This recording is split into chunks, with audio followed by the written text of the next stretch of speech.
ॐ हिरण्यवर्णां हरिणीं सुवर्णरजतस्रजां चन्द्रां हिरण्मयीं लक्ष्मीं जातवेदो आवह ताम आवह जातवेदो लक्ष्मीमनुपगामिनीं यस्यां हिरण्यं विन्देयं गामश्वं पुरुषानहम् अश्वपूर्वां रथमध्यां हस्तिनादप्रमोदिनीं श्रियं देवीमुपह्वये श्रीरमादेवी जुषतां कांसुस्मितां हिरण्यप्राकारामाद्रां ज्वलन्तीं तृप्तां तर्पयन्तीं पद्मे स्थितां पद्मवर्णां तामिहोपह्वये श्रियं चन्द्रां प्रभासां यशसा ज्वलन्तीं श्रियं लोके देवजुष्टामुदारां तां पद्मिनीं शरणं प्रपद्ये अलक्ष्मीर्मे नश्यतां त्वां मृडे आदित्यवर्णे तपसोऽधिजातो वनस्पतिस्तव वृक्षोऽथ बिल्वः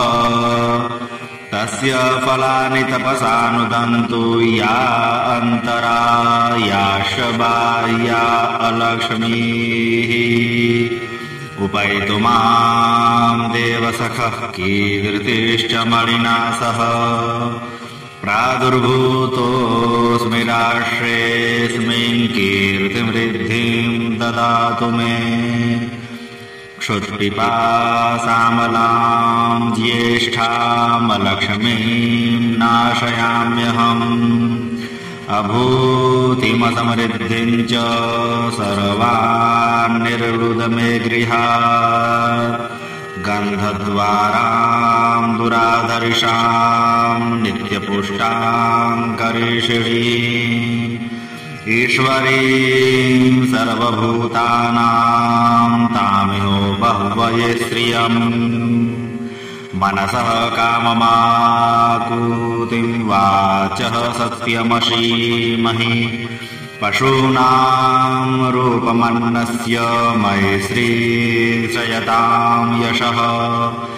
कर्दमेन प्रजाभूता मयि सम्भव कर्दम श्रियं वासय मे कुले मातरं पद्ममालिनी आपः सृजन्तु स्निग्धानि चिकीलितवस मे गृहे निच देवीं मातरं श्रियं वासय मे कुले आर्द्रां पुष्करणीं पुष्टिं पिङ्गलां पद्ममालिनीं चन्द्रां हिरण्मयीं लक्ष्मीं जातवेदो आवह आर्द्रां यः करणीं यष्टिं सुवर्णां हेममालिनीं सूर्यां हिरण्मयीं लक्ष्मीं जातवेदो आवह ताम आवह जातवेदो लक्ष्मीमनपगामिनीं यस्यां हिरण्यं प्रभूतं गावो दास्योषवानुविन्देयं पुरुषानहम् यः शुचिः प्रयतो भूत्वा जुहुयादाज्यमन्वहम् सूक्तं पञ्चदशर्चं च श्रीकामः सततं जपेत् पद्मानने पद्मविपद्मपत्रे पद्मप्रिये पद्मदलायताक्षे विश्वप्रिये विश्वमनोनुकूले त्वत्पादपद्मं मयि सन्निधित्स्व पद्मानने पद्मऊरू पद्माक्षे पद्मसम्भवे तन्मे भजसि पद्माक्षी येन सौख्यं लभाम्यहम् अश्वदायि गोदायि धनदायि महाधने धनं निजुषतां देवी सर्वकामाश्च देहि मे पुत्रपौत्रधनं धान्यं हस्त्यश्वाश्वतरीरथं प्रजानां भवसि माता आयुष्मन्तं करोतु मे धनमग्निर्धनं वायुर्धनं सूर्यो धनं वसुः धनमिन्द्रो बृहस्पतिर्वरुणो धनमश्विना वैनतेय सोमं पिब सोमं पिबत वृत्रः सोमं धनस्य सोमिनो मह्यं ददातु सोमिनः न क्रोधो न च मात्सर्यं न लोभो नाशुभा मतिः भवन्ति कृतपुण्यानां भक्त्या श्रीसुक्तजापिनाम् सरसिजनिलये सरोजहस्ते धवलतरांशुकगन्धमाल्यशोभे भगवति हरिवल्लभे मनोज्ञे त्रिभुवनभूतिकरी प्रसीद मह्यम् विष्णुपत्नीं क्षमां देवीं माधवीं माधवप्रियां लक्ष्मीप्रियसखीं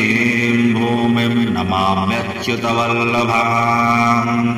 महालक्ष्म्यै च विद्महे विष्णुपत्न्यै च धीमहि तन्नो लक्ष्मीः प्रचोदयात् आनन्दः करदमः श्रीदश्चिक्लीद इति विश्रुताः ऋषयः श्रियपुत्राश्च श्रीर्देवीर्देवता